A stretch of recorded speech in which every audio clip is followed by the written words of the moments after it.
ang posting ng isang kapamilya website tungkol sa mga nag-host ng 7th The Eddies o Entertainment Editor's Choice ngayong 2024 ng grupong Speed o Society of Philippine Entertainment Editor. 3 celebrity nga ang magsisilbing host ng ika-7 edition ng The Eddies.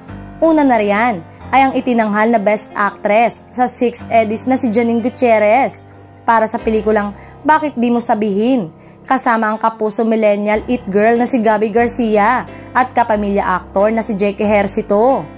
Nag-trending nga ang post na iyon dahil imbis na picture ni Jake Ejercito ang nakalagay, picture ni Jake Cuencang nasa posting.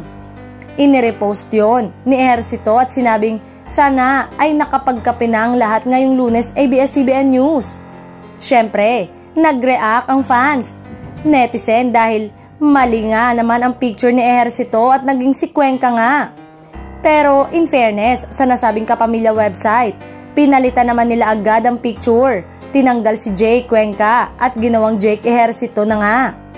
Dahil nga sa pangyayaring yon ay lalong napag-usapan ng 7th The Eddies na gaganapin sa darating na July 7.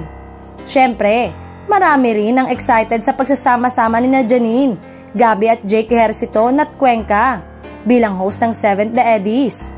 Anyway, mapapanood ang delayed telecast ng Idaraos ng Gabi ng Parangal sa All TV sa darating na July 14, 10 PM na ang Bright Light Production, ang line producer ng award night sa July 7, 2024.